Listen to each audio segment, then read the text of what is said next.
The world is drowning. For 3 suns. The rain has not ceased, turning the great river from a life minus giver into a brown, churning monster that swallows the land.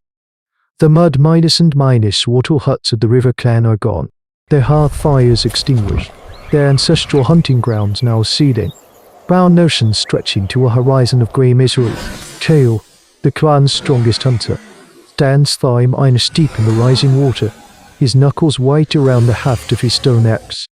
He watches the last of the great cypress trees, the one with the spirit minus faces carved into its bark. Gone and surrender to the current, disappearing into the deluge. There is no land left. The old life is over. Buna, the keeper of memories, her face a mask of wrinkled resolve, points a bony finger toward the east, toward the vast, open water that has replaced the plains. Her voice is a dry rasp against the storm's roar. The water gives, the water takes. Now, it gives a path. It is a mad thought, a death wish, but it is the only thought they have. The clan moves with the silent urgency of the hunted. The remaining trees on the highest ridge are felled with a desperate fury, the sounds of stone striking with a frantic heartbeat against the storm. This is the raw essence of their Homo erectus ingenuity, not elegant craft, but brutal necessity. They lash the logs together with every vine and strip of sinew they possess. Their tools the sharp minus edged flakes of flint and the heavy, effective choppers born of their evolving minds working without pause. This is a form of primitive technology forged in the crucible of extinction. The young ones cry from hunger and fear, their sounds swallowed by the wind. The old ones work until their hands are raw, their eyes fixed on the endless water, seeing not an escape, but a different kind of grave. In 2 days, they have a flotilla of 10 crude rafts, little more than floating platforms of hope and despair, barely buoyant enough to hold the 40 survivors. They push off from the last vestiges of their world, a single, shrinking island of mud, and commit their souls to the current. For a time, there is only the grey sky, the grey water, and the gnawing emptiness in their bellies. They drift, a scattered constellation of human misery on a sea that should not exist. The storm breaks, and a pale, watery sun reveals the true, horrifying scale of their predicament. The water is endless. Then, on the 2nd day of their voyage, they see it. It is not a beast of the land they know, no charging triceratops or stalking raptor pack. It is something new, something born of this drowned world. A long, serrated ridge, like a row of dead trees, cuts through the water's surface 100 paces away. It moves with a slow, deliberate power, a living island of predatory flesh. Eye head breaks the surface, long and narrow like a crocodile's, but immense, a maw studded with conical teeth designed for piercing and gripping. The creature ignores them at first, its attention fixed on the giant, lungfish minus like creatures that swim in the floodwaters. It is a master pisceve or an apex hunter in its new kingdom. The clan watches, paralyzed, as it snaps a fish the size of a man from the water and swallows it whole. This is the lord of the new sea. This is a Spinosaurus. Its existence reshapes the very nature of their fear. The primal terror of prehistoric life is not just on land. It has followed them onto the water, as dusk bleeds across the sky. A cry of pure terror erupts from the Weaponized. The great sail minus fin has submerged. Then now, it rises again. A silent, unstoppable judgment, directly beside the smallest of their vessels. The splintering of wood is a sickening crack, followed by screams that are horribly, instantly silenced. The clan watches in mute horror as the Spinosaurus executes its kill. There is no thrashing fury, no roar that echoes across the water. It is a thing of methodical, aquatic grace. The great head, with its strange, pressure minus sensitive rostral, rises from the depths, nudges the small raft of 3 hunters, and then, with a simple, effortless twist, flips it over. The men are gone, pulled under into the murky darkness without a trace. The predator doesn't even surface to feed. It is a ghost beneath the water, a god in its own domain. and its judgment is swift and final. Panic, cold and sharp, rips through the flotilla. Paddles slap the water in a useless, frantic frenzy. The rafts are too slow, too clumsy. They are nothing but floating larderettes, waiting to be opened. The great sail, the visible crest of the beast's elongated neural spine, submerges, and the sea is empty again, leaving only the terrifying certainty that it is still there, watching, waiting. The long day bleeds into a night filled with imagined shapes and the ceaseless lapping of water against logs, a sound that now mimics the patient breathing of a monster. This is how the siege begins. The god-minus sail becomes their tormentor. It will appear at dawn, a distant silhouette against the rising sun, only to vanish and reappear moments later, close enough for them to see the water cascading from its hide. It is studying them, learning. It seems to understand their rhythms, their moments of inattention.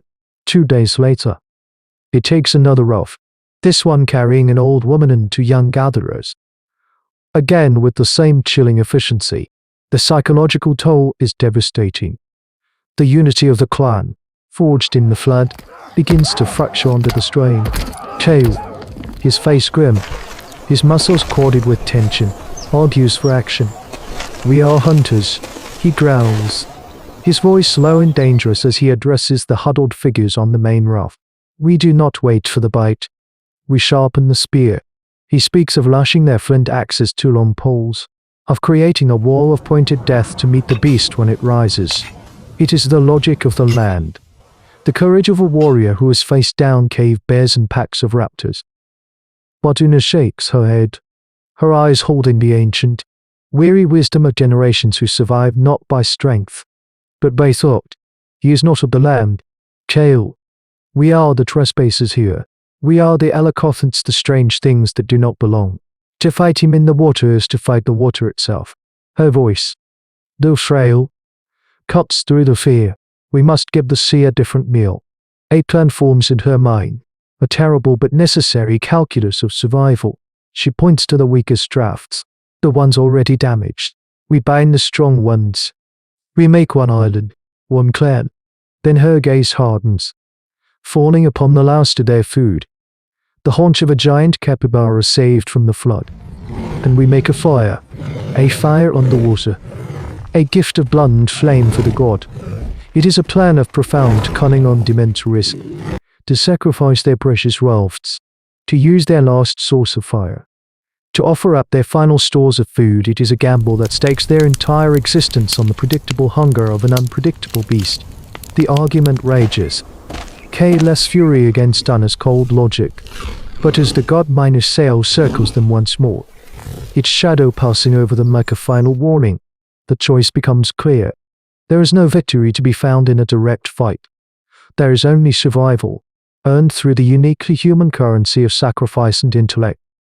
Under Anna's direction, they begin the desperate work, lashing the 6 sturdiest drafts together with a web of vines, creating a single, floating platform of defiance while the hunter watches from the deep.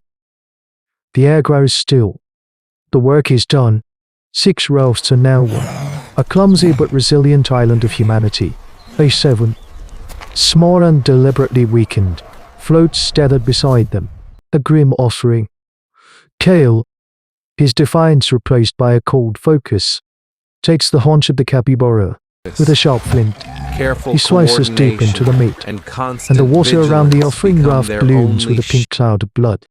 The scent, rich and compelling, begins its slow journey into the depths.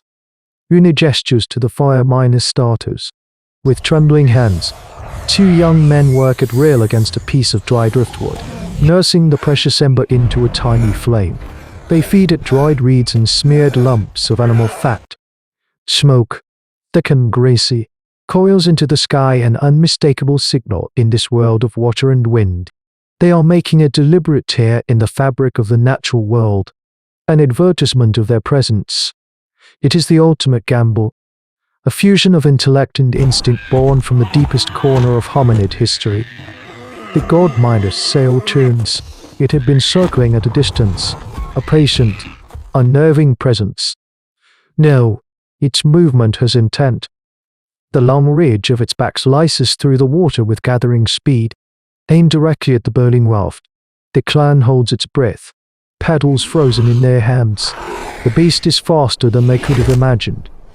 Its head erupts from the water beside the law, water sluicing from its immense, crocodilian skull. For a terrifying second, its cold, reptilian eye, small and ancient, seems to stare directly at them. It sees the rose, but the primal triggers the scent of blood. The irresistible allure of cooked meat are too powerful. It turns its fury on the offering. The attack is an explosion of primal violence. Its massive jaws, built to snap and hold, crush the logs of the raft as if they were twigs. Wood, fire, and half-minus cooked flesh are thrown into the air as the beast thrashes, a god of destruction in a frenzy. Then O.W. Una's shriek cuts through the chaos. Kale bellows the command, and 40 paddles hit the water in a desperate, unified rhythm. They pull away from the maelstrom, their own floating island groaning under the strain. They do not look back. They cannot. They can only hear the splintering wood and the enraged hisses of the great hunter, its attention utterly consumed by the treacherous gift. They paddle until their muscles scream, until sweat and tears blind them. They paddle through the dusk and into the deepening night, guided only by the faintest glimmer of starlight. The sounds of the monster fade behind them, replaced by the rhythm of their own frantic heartbeats and the sound of their paddles dipping, pulling, and rising as one. As the first hint of dawn touches the eastern sky, a low cry goes up from the front of the raft. It is not a cry of fear, but of disbelief. A dark line on the horizon, not a cloud, but something solid, something real. Land, they have crossed the sea of death. They have faced the gold-miners' sail and survived. Not with spears, but with a plan, exhausted, starving, and diminished in number. The survivors of the river clan run their strange vessel onto the black sand of a new world, a testament to the fact that even in an age of titans, the most dangerous predator of all was the one just beginning to think. Embers and echoes. They lie on the beach, a scattering of human debris cast up by a hostile sea, their backs to the water that was their prison and their salvation. Look at them. They are not conquerors. They are sovereign, grieving survivors on the shore of a continent that does not know their name. Yet, what happened on that water was more than mere survival. It was a defining act in the great, unwritten epic of human evolution. They did not defeat the Spinosaurus with brute force fool's errand. They defeated it with a story, a fiction they imposed upon reality. They understood its nature and wrote a final chapter that it was compelled to follow. This is the dawn of strategy, the birth of the uniquely human art of turning a predator's own strength against itself. Every naval battle, every complex stratagem, every time our species has looked upon an impossible obstacle and thought not of its power but of its weakness. The echo of this desperate gambit on a prehistoric sea can be heard. Their struggle is the brutal, beautiful archaeology of our own minds, proving that the will to survive is not just in the strength of the arm, but in the courage to set a fire on the water and paddle like hell into the darkness. In the chronicles of the deep past, the greatest monsters were not a test of our strength, but the crucible of our minds. But the sea-god was only a gatekeeper.